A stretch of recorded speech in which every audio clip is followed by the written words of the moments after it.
In the name of Allah, the most beneficent, the most merciful. Assalamu alaikum. Welcome to Weekly Roundup. I am Fahim Abbas.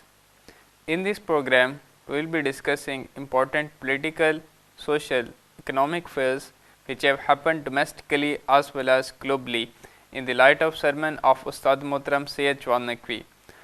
As always, I am pleased to have been accompanied by Mr. Ali. How are you, Mr. Ali? I am fine, thank you, Fahim. How are you going? I am very fine. So, starting the program with domestic affairs, as you know that this domestic affair is linked with the western neighbor of Pakistan, Afghanistan. As we know that Taliban in Kabul have taken control and they have announced their cabinet. We will discuss about this later on the program in our segment of global affairs. But the effects of Talibanization in Afghanistan are also clear in Pakistan now, and various terrorist organizations, banned organizations, previously they were banned, but now they have been galvanized by the takeover of Taliban in Kabul, and they are very active now, and they are explicitly doing their programs, and meetings of organizations are also being aired on television as well as on other forms of social media. So there has been surge in sectarian there can be surge in sectarian violence in Pakistan, because if we talk about the history of sectarianism in Pakistan, it is very old. It is nearly 40 years old, and this all started with the Zia regime in Pakistan. At that time, this terrorist activities basically started, and different organizations were formed mainly to kill Shias, and mostly Shias were the target of these terrorist organizations, and Shias were mainly undermined during that era. And now these terrorist activities then continued, and they not only were restricted to Shias only, and terrorists are starting killing other factions like Sunnis, like Deobandis, Al-Hadis, and they also starting attacking military forces, Pakistan military forces. And then these terrorist activities basically culminated in APS attack in Peshawar, where in 2014 more than 150 children, school going children, were brutally massacred in cold blood. And after that government of Pakistan took clear action against these terrorist organizations, and then the national action plan was basically formed to curb this menace of terrorism in Pakistan. And then the whole nation as well as military as well as the government of Pakistan was involved in this. So this was the little history of how these terrorist organizations basically started working in Pakistan, and then how they from killing of Shias, then they started killing all the other factions of the society, as well as then from their attacks on military personnel to killing children in the schools.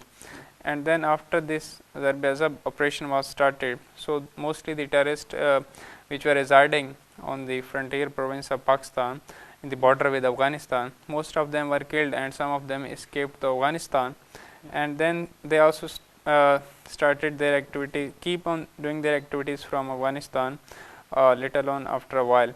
And this is the little brief history of these terrorist organizations. And now, as we know that Taliban are once again in power in Kabul, as they were in power 2 decades ago. It was actually being predicted by different analysts and journalists, as well as our ISPR representative. He had spoken in a press conference that before Taliban took over Kabul, he expressed his doubts that when Taliban take over Kabul, the sleeping cells in Pakistan, the people who are linked ideologically with Taliban, might become active. And we are seeing the effects already, as you mentioned.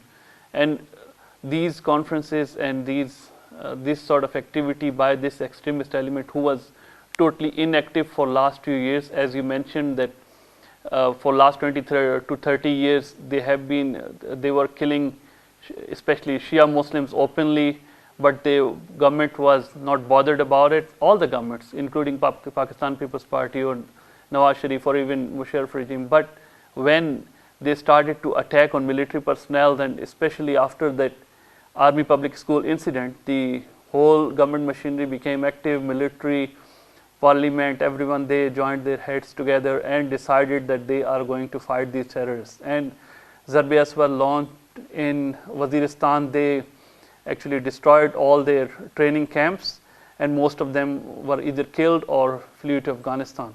But now situation is evolving in the same way, that these terrorists who had gone underground and they were getting reorganized, now they think that this is the time to wake up, and they seem awake already, and they are becoming active, and they are expressing their intentions, and their intentions are not really good for Pakistan, as well as especially the Shia Muslims. As we know that Shias have always been their targets. And yes, they are explicitly saying in their Yep. Speeches on media that, and their speakers are like threatening Shias, and Yep. they are saying that we stop procession as well as majalis. Yep. Although it is not possible for them to do this, because they were trying to do this for the last 4 Yep. decades, but they were not successful. Yep. So there can be a national plan which Yep. can stop these terrorist organizations, Exactly. because there are mostly 3 types of factions on the both side.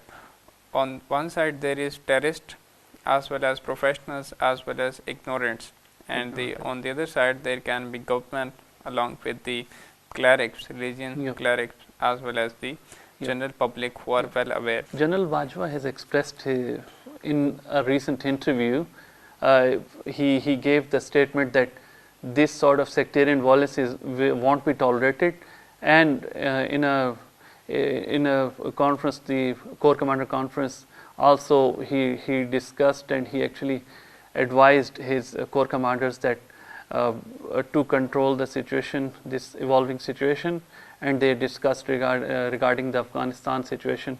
And obviously government has realized that these things are happening, but the need of the time is, as you said, that government needs to go ahead and do something. Actually, this is the time that just get the work going from now, because if you wait for things to get worse, as it got worse in the case or in the case of the delay previously, what happened, these terrorists will become really strong.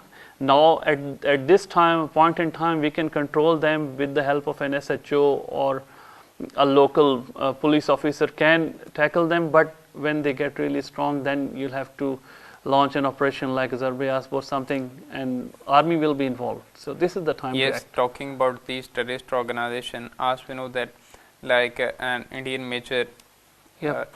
his video was basically viral on the social media. Yep. And in that video he was explicitly saying that if you want to destroy Pakistan, or if you want to spread unlawlessness and Yep. as well as destroy peace in Pakistan, it is very easy, because you can hire these clerics and muftis, and because he said that if you just give them few money, like Yeah. 2 lakhs or 3 lakhs, Yep. they have got that explosive material, they have got this ability that they can spread violence and sectarian hatred.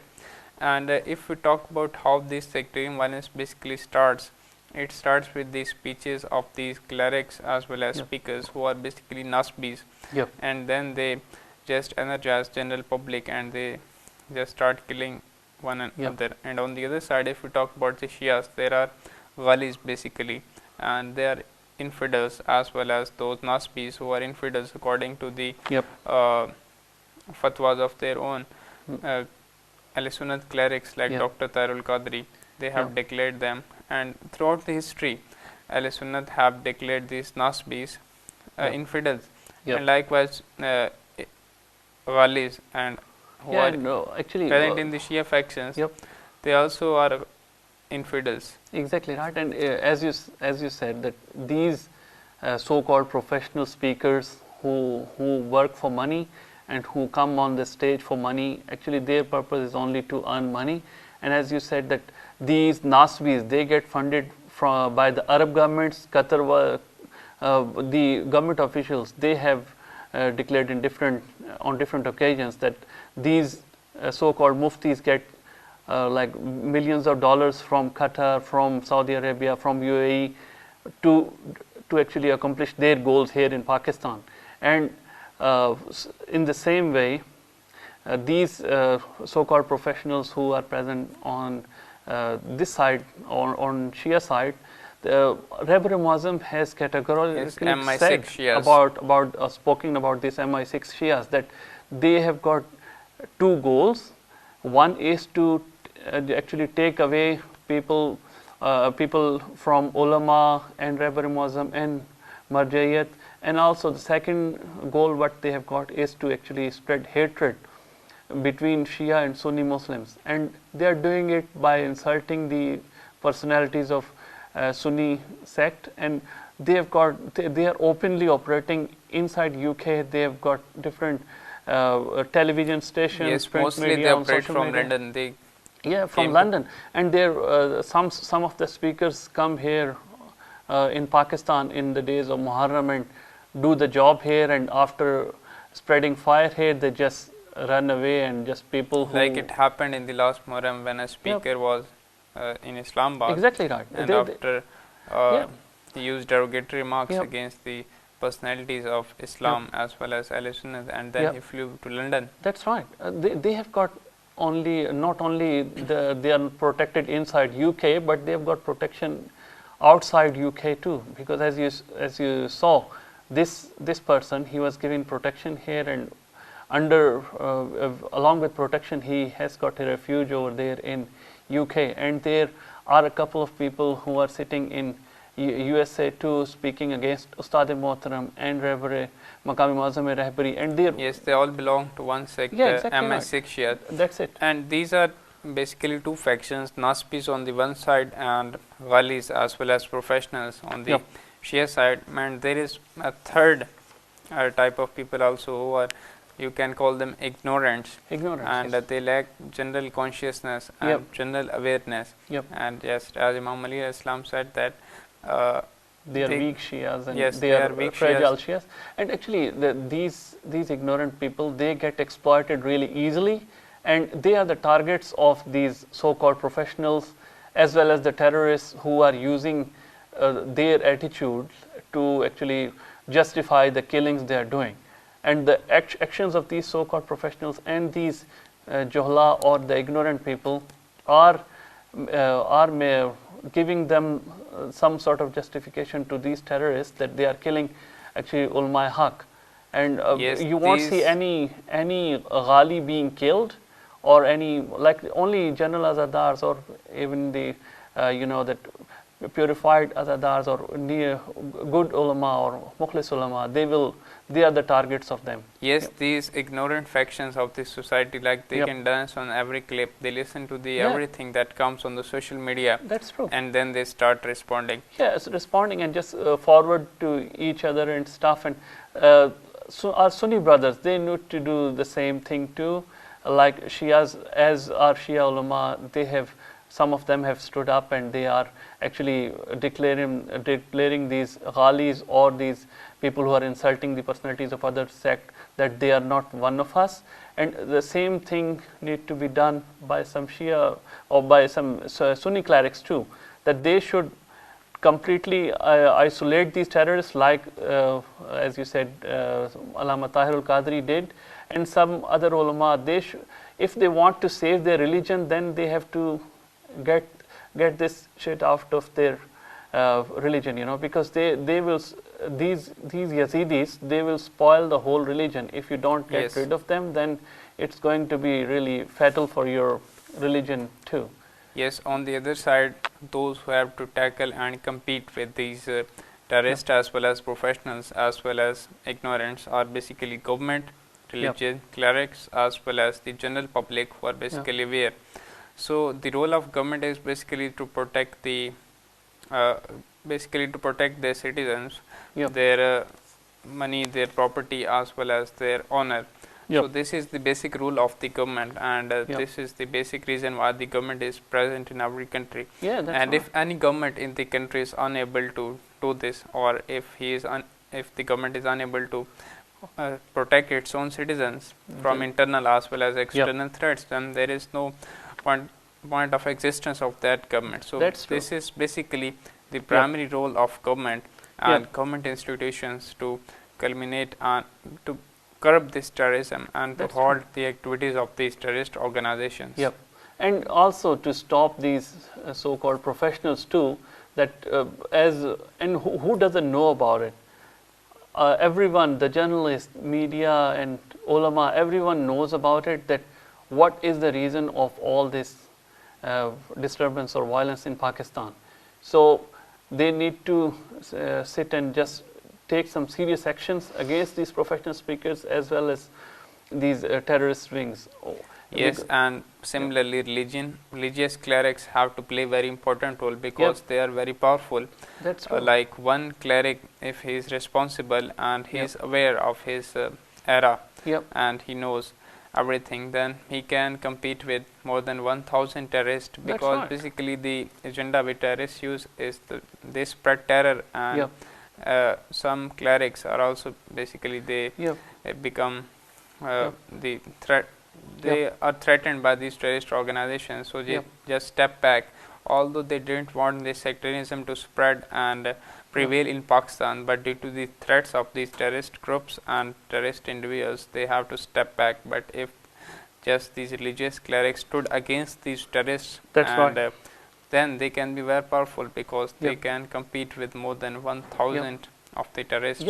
And we are seeing the effects already, as you said, of the evolving situation in Afghanistan. That one group has been caught in Hangu. They had that much artillery with them that it will be enough for one battalion. And also similarly in Lahore, two groups have been caught belonging to Lashkar-e-Jhangvi and Sipah-e-Sahaba. They had plans to cause destruction in Pakistan.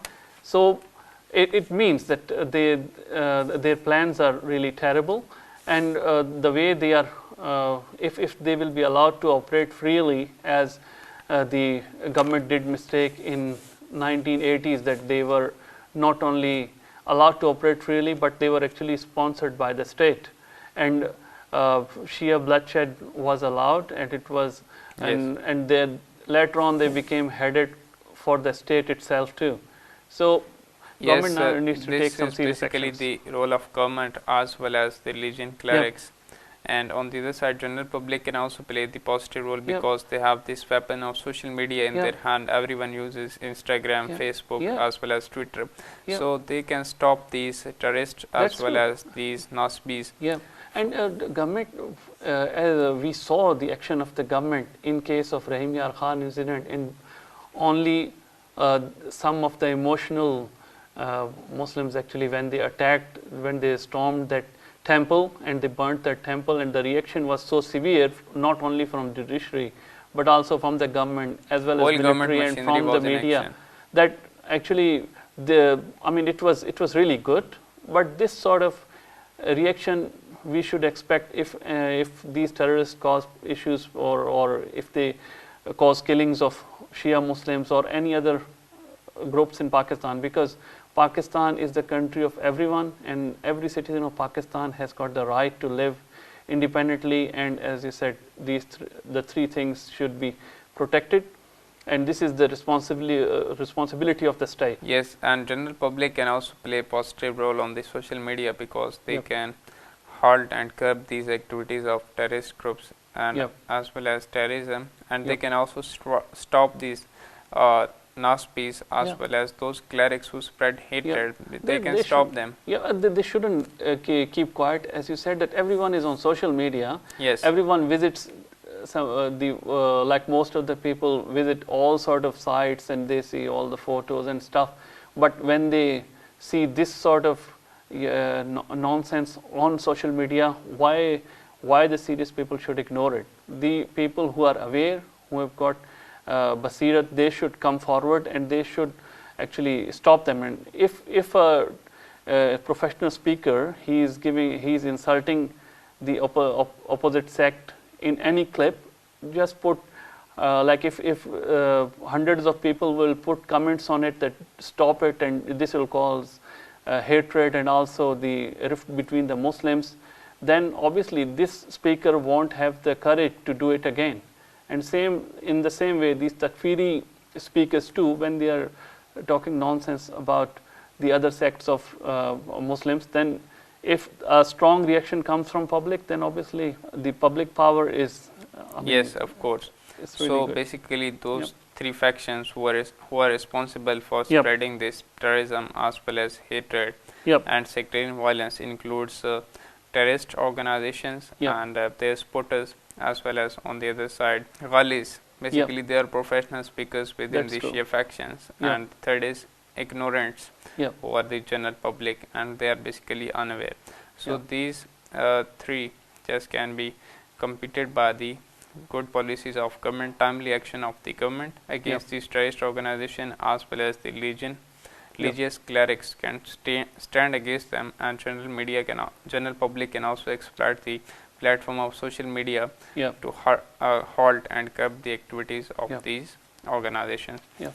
Well, further moving on, talking about the Kashmir, and as we know that it is very sad news that the veteran Kashmiri leader, the leader of independence of Kashmir, who fought and stood for the rights of Kashmiris, and for 90 years, Yep. and now he Yeah, as he was yeah, over 90 years, he and died he in the died. 90s age, and he's actually, even after his death, the Indian government did a terrible thing. They actually snatched his body from Yes, the took his family, and body from the they family. buried him in some unknown place without even letting them to give him ghusl or something. And there are reports that their family had covered him in the Pakistani flag. Yes. And Indian government is making cases against his family. And actually, overall in India, it's the worst genocide is going on. It's even worse than Yemen, Palestine, and the situation of Indian Muslims is getting terrible day by day. Yes, since the revocation of article That's in true. the August of 2019, Yep. Kashmiris are basically under And- siege, yeah. and they are basically disconnected from the whole world. There Yep. have been no internet connections and no supply of medicines, and no one know what is Yep. going on in Kashmir. Basically, this Yep. is the worst sort of apartheid and genocide of Kashmir is being conducted Yep. in Indian illegally occupied Jammu and Kashmir region. Yeah, and it no has one is spread talking to, about it. Yeah, it even. has spread to the other parts of India too, because as Ustad Mohtam said, that actually initially when there were terrible things happening inside Kashmir, the Muslims in rest of the India, they were quiet, and they thought that, I mean, we are not being disturbed and our lives are not going okay, and that's why most of the people, they were quiet about it. But now, as you know, that this enmity of the this extremist Hindu regime is not only towards the Kashmiri Muslims. They hate Islam and Muslims, and they are causing the same violence inside whole India too, and now everyone is in trouble. But unfortunately, the leadership of either Shia Muslims or Sunni Muslims in India, although they are in big numbers, they are not playing the positive role. They haven't devised any strategy, and they are not giving guidelines to the Muslims in India that how to go forward and how to get rid of this slavery and how to actually live with dignity. And they should formulate such sort of plan which suits their conditions and guide the Muslims in India that how they can save themselves from this genocide. Yes, well, further moving on, Financial Action Task Force, also known as FATF, has basically asked the Pakistani government, and they have urged them that the terrorist organization should be banned from buying property in Pakistan. Basically, this FATF or Financial Action Task Force is a organization and basically watchdog of finance activities, and Pakistan has been kept on its grey list. More than 20 countries are members of this organization, and mostly are the friends of Pakistan. That's like true. Kingdom of Saudi Arabia, China, as well as United States of America. But they are still keeping Pakistan on the grey list, and they had given Pakistan about 27 or 28 points that Pakistan should implement this. They gave 27 points and they've implemented 34 points. Pakistani government responded positively because they acted on additional points, and total points on which they acted were 34. But still they are keeping Pakistan on grey list, and it's unfortunate actually that our government only acts on whatever instructions come from IMF or FATF, and they should take actions against these banned outlets in where Pakistan interest comes.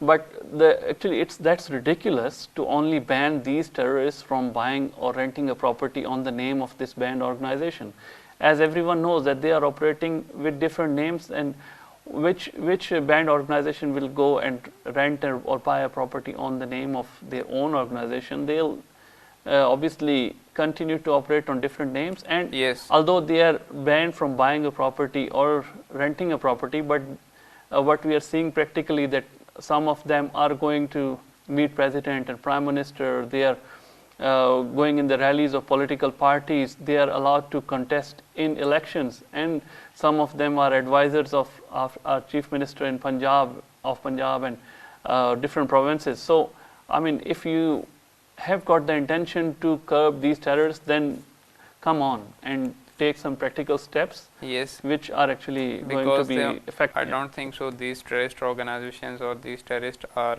so unaware that they are going to buy the property on their own name. That's true. They can send someone else, and that's Yep. it. That's So- it. Yeah. Yep. Yeah, that's what government needs to really think about and rethink on their strategy and come with the actual plan to take some Yes, good multifaceted steps. strategy has to be taken to Yep. has to be implemented to curb this sort Yep. of terrorism in Pakistan. Yep. Well, further moving on, an interesting statement has been uh, given by the Defense Minister of United Kingdom, Yep. and he has said that, and this is very unprecedented statement, Yep. because like he has said that USA is no more superpower, although USA is a strong country. Yep. And if we talk about the relations of United States of America and United Kingdom, previously talking about the 16th or 17th and even till the last quarter of 18th century, United States of America, now known as USA, at that time they were basically 13 colonies, and they were under the Britishers were the colonizers, and Yep. they were They were the superpowers. yes, at that time. UK was superpower at that time. Yep. And well, after that, when USA got independence, and although UK was at that time superpower, but after the World War I and World War II, the economy of British collapsed, and they have to decolonize, and then the era of decolonization started. And after that, because USA was industrially more developed, and so USA became superpower, and till now UK was acting on the instructions of USA. Yeah, as but a now, lapdog of USA. Yes. Yeah. But now suddenly they have said that Yeah, this USA is not no this more is quite an superpower. interesting statement, that actually what we see the role of Britain in the international politics is that actually they have always supported US in all the policies, whatever their policies are internationally. They are going behind USA, and even European Union, they took stance Yes, against they were US. against Yeah, the- they were against US in different policies, but Britain was always supporting US. But this defense secretary, he said that actually US is not a superpower anymore because they could not stick to the point, and he actually referred to the agreement of Donald Trump, which he did with Taliban, and he said that actually it gave an impression, the way US has evacuated Afghanistan, it gave an impression that Taliban have defeated USA, and superpower obviously doesn't get defeated in such a way. And Biden had to follow the Yes. legacy of Donald Trump, Trump's. because he had already done the agreement, and he is actually saying that this is the reason that it shows that obviously United States Well, is not a this is superpower the anymore. perfect example of rise and fall of empires, because Yeah. UK was once superpower and Yeah. USA was under UK. Then USA became superpower and Britain was under the US command and Yeah. control, and now they are just separating talking from each against- other. They are And disengaging. interesting fact is that actually inside Europe even, although our people in Pakistan, they love English and everyone wants to go to England and want to settle over there, but if you go to Europe, in France, if you would talk in English, they would they won't be happy, and if you continue to do that, they might give you a slap too. And similarly, in Germany, they don't like anyone talking in English, but here, I mean, our people, they think that if someone can talk in This English, is then because we were the it's really good. previous colony of Yeah, US. Imran Khan is the first leader who has actually categorically said that it is the reason why we are in inferiority complex, that we are always just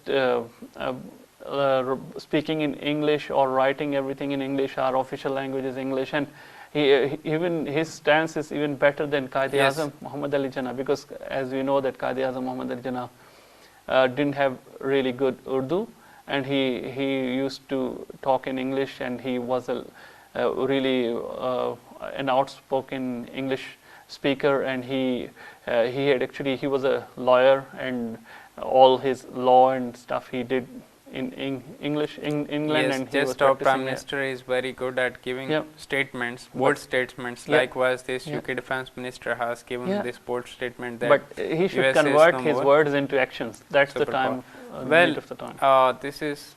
These were some of the domestic affairs as well as global affairs which we were discussing, and now we are going to take the short break, and after the break we will be discussing Afghanistan's next chapter, because Taliban in Afghanistan have announced their government. So what form of government is this, and who are the members of this newly formed Afghan government? We'll be talking about this after the break.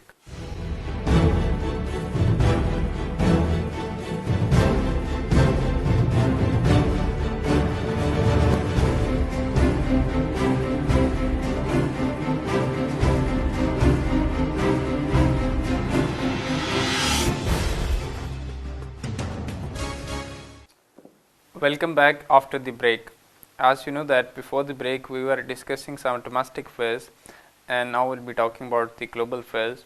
And in the global affairs, the most important of all is that, as we know that Taliban have taken control of Kabul without even firing a single bullet as of the August 15, 2021, and now Taliban are in full control of Kabul, and the local troops as well as US troops have evacuated and have fled from Afghanistan.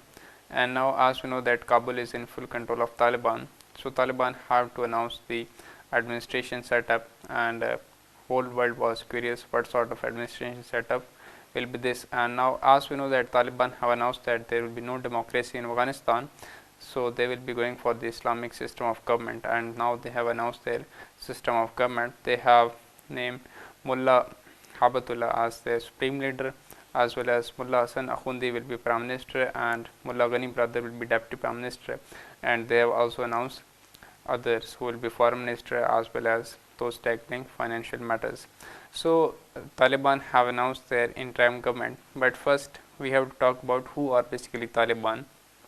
If we talk about the history of Taliban, it actually started when Russians invaded Afghanistan in 1980s during the era of Cold War, and at that time USA as well as USSR were both superpowers, and democratic as well as communist regimes were fighting for power in Afghanistan. Yep. And that time these local students of madrasas, and as we know that these were funded mostly by some Gulf countries, and they were trained by CIAs. So they called themselves Mujahideen, and they fought against the Russians. And in 1989 they were successful against the Russians, so they used to call them Mujahideen, and basically they were those students of Islam and who used to go to madaris at that time and Islamic seminaries. But when the Russians just left Afghanistan, USA also left, and Rome was left in Afghanistan. So these Mujahideens started fighting for power against each other. So there was the civil war, and there were various factions during that time, and various warlords and various political personalities. The most famous of them were like Kulbuddin Hikmatyar, as well as some other names, and there were various different groups and factions within the Mujahideen. And during that time, so Taliban were also formed, and basically they were mostly students of religious clerics, and mostly of Koda Khatak, Darul Uloom Haqqaniya, and then they were basically formed to curb and halt these Mujahideen, and they first came on the scene when they captured Kandahar in 1994, and ultimately they were able to defeat Mujahideen, and what we call as, it is known in history as rise of Taliban in Afghanistan in 1996. And then from on they named Mullah Umar as their Amirul Mu'mineen, and they were in the government in Afghanistan for the 5 years. And after that the incident of 9/11 happened, and then when America asked this Taliban regime to hand over Osama bin Laden to USA, they denied the fact, and then this war started, and then Ashraf Ghani as well as Hamid Karzai came into power, and now these USA and foreign troops evacuated, and now Taliban are once again in power, and they have announced this form of government which will be Islamic government. Actually these Taliban, they have come in power, and as you said that they have announced their government, and the world is watching that are these mullahs actually, or the students of the Islamic seminaries, they'll be able to manage the country, and how well they are going to do it, because they have got some specific characteristics, these Taliban, although their past is terrible, that what they did in their last tenure, the people they killed, and even during this 20 years war, they were fighting against US, but they were killing just innocent Afghans, and that's only 2,500 or so US soldiers have been killed during this war, and this is an hundreds of thousands of Afghanis have been killed. But this is also a fact that when someone comes in power, the people forget their past. Same thing happened with Banu Umayyah. Every single Muslim in the time of Rasulullah sallallahu alaihi wasallam knew that how terrible people, how bad people they are. But when they came in power, everyone forgot about it and started to obey Banu Umayyah because they were in power. Same thing will happen here. Although some people are expressing the doubts that they won't be able to manage the government properly because they are not well trained, but the statements which are coming from them and the steps they have taken shows their political since maturity. August 15. And even some of the analysts, they are saying that they have taken special political training in some academy or something for the last 3 years since the agreement with the US. So they've got some specific characteristics that they lived a simple life. Yes, they have lived very simple, and they are very in the tough previous person. tenure. And the previous tenure, if we compare it to the other governments like Ashraf Ghani and some Hamid Karzai and stuff, they looted Afghanistan and took away a lot of money from Afghanistan. But their lifestyle has been kept simple in the previous tenures. So world is watching that, and they talk with gun. They have conquered whole Afghanistan with the power of gun. So running a government is something different. I mean, you have to negotiate and you have to compromise sometimes. These are some of the qualities of Taliban, that they have mostly lived a simple lifestyle, and like the Afghanian trained tough and rough, they are also very tough, and they are very trained, and so they are used to living this simple and hard life. Like the conditions in Afghanistan are very harsh, and they are used to it. And another good step they have taken, that in this world of democracy, where there are more than 57 Islamic countries, and in none of the Islamic country there is the system according to the Islam. Although in Iran it is Islamic system, but except Iran, there is no country on the globe in which Muslims are following Islamic system. So Taliban have announced this Islamic system of government, which is very unprecedented. And even like talking about the Islamic system of government, we have seen Shias also coming in power in Iraq, but unfortunately they have declared, even in the constitution they have written that Iraq will be just Arabian Republic. It's not going to be Islam. I mean, even they don't want to name as an Islamic country like Pakistan. It's Islamic Republic of Pakistan. So this is a sad thing. Rather than following the system of Vilayat al-Faqih, as we have got great fuqahas inside Iraq, they should have adopted this sort of system. But unfortunately, this has happened over there. Yes, and another good point about this Taliban are that uh, when United States of America back in 2001 asked them to hand over Osama bin Laden Yep. to them, they refused and denied, as compared to the Musharraf regime in Pakistan. At the same time, Yep. when he surrendered on the one phone call and he gave the whole country to Yeah. USA and NATO forces. So this Yeah. is basically This the is their comparison. hospitality. Yes, They've shown hospitality. And also, a doubt is being expressed by different analysts that the criminal element they might start to include in this Taliban government. And also, as we know that there are a lot of supporters of Taliban in Pakistan, they might name themselves as Taliban and cause violence inside the country, and the opportunists take advantage of these situations whenever it evolves in any country. Yes, it can have its effect internally as well as on the external frontiers. And Yep. as we know that Taliban, Yep. they are just trying to recognize themselves, and similarly, international community Yep. is basically is in more urge than Taliban to Yeah. be recognized. Yep. And they want Taliban government to recognize, but Yeah. Taliban will have to take several steps to please international community, to make and they international might have to community step glad. back from their Yeah. point of view. And similarly, China and Iran have also bolstered their relation with the Taliban, Yeah. and they are also having good relations. But Yeah. talking about the Indian factor, Yeah. they have invested so much in Afghanistan, but all that went into vain, Yeah. and the cries of international Indian media are depicting this explicitly. Yeah, and another point here is that actually Taliban are going to face the difficulty. At one time, they are wanting to make friends of different countries who are enemies of each other. Yes. We have let's take the factor of India out, because India Pakistan are friends, but India is out of Afghanistan. But the Taliban government, they have expressed their wish that if China invests in Yes, they want to Afghanistan, also they want to become part of CPAC. CPAC. On the other hand, they have requested America to come and help in rebuilding Rebuilding the country. Afghanistan. So how is that going to work, this sort of relation with two superpowers who are fighting for their influence in the region? Hegemony in the region. That would be interesting Yes. to see what happens. And similarly, Pakistani factor as well as the Iranian factor and Yeah. Russian factor, they have also come into the play. Yeah. And as we know that Indian factor has been taken out. Yeah. So whole world basically is very eager. So they are just keeping close eye what is going to happen in Afghanistan, because the whole cabinet and this form of government which they have announced, basically it includes no veteran politician, and all of them are warlords. Yeah. And they were also students of Islamic seminary, but they have studied very little, Yeah, and that's- mostly that's they have another thing. spent their life in fighting, Yeah. and they are warlords.